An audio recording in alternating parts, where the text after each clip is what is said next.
serious things. The trial of Whitey Bulger up in Boston. Whitey Bulger, the former mobster, of course, he was arrested out in Santa Monica, having been on the run for many years, I guess. Bill Daly was this a long time. Yeah. Bill Daly, former FBI officer, and Harry Houck, retired NYPD detective, here with us. So, first of all, we had this extraordinary clash in court between two mobsters, which was like the stuff of Sopranos yesterday. Right. But then, more ominously, the body of this guy, Stephen Rakes, who was going to be a witness, shows up. The dude's dead. No signs of trauma, Harry, but he's dead. Right. Coincidence, or...? Well, I don't believe in coincidences when it comes to cases like this. You know, the mere fact that they found this guy 30 miles from his home, a 40-minute drive. He's got no wallet in his pocket. He's got no cell phone. He's got no keys. How did he get to the park? All right, did he take the train? You know, a lot of people are talking that maybe he committed suicide. Why would he drive 30 miles away to commit suicide? He could have done it in a park. Right, and no sign of trauma. Right, there's no sign of trauma at all. So, you know, maybe he was poisoned. I don't know, but it doesn't look good. It doesn't look like a suicide to me. Yeah, Jonathan, obviously extremely suspect. I mean, this is somebody who was going to be one of the witnesses against Whitey, claiming that Whitey had held a gun to his daughter's head or had pulled a gun out while he was trying to extort him out of selling his liquor store back in the 80s.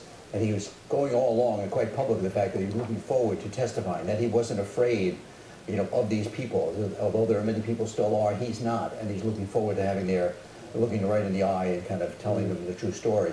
So with that, although we don't have the coroner's report yet, I mean, there's a lot of suspects. As Harry said, I mean, when you're dealing with people like this who have a history and who are on trial for committing murders and various types of extortions and terrible things, is that would you put it past them?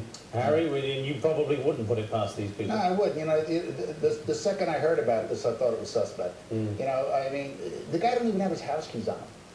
You know what I mean? Yeah, this was he was far enough away that he clearly did not go out for a stroll. Right, he had a heart attack. You know, exactly. And, you know, I mean, I know some law enforcement officials were talking about it looked like suicide, too. I'm going, how can you think it's suicide? I mean, the first thing that came to my mind is that it was a murder case. And are they trying to send a message now, if it is murder, are they trying to send a message to all the people that are going to be testifying further in this case? We don't know, obviously.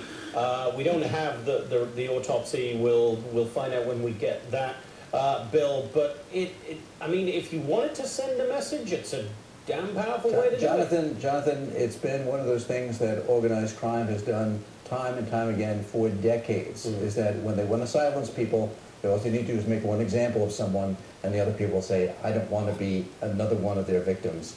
So if that's the case, certainly that message is probably being heard by those people. Right. As Harry said, a lot of suspect concerns about where he was found, how he was found, certainly more to come on that. But this is a person, as I just said, was looking forward to testifying. There was no indications that he was in any way distraught over it. He was doing it voluntarily, willingly, and this may have been an issue of sending those people a message who would be testifying maybe behind him.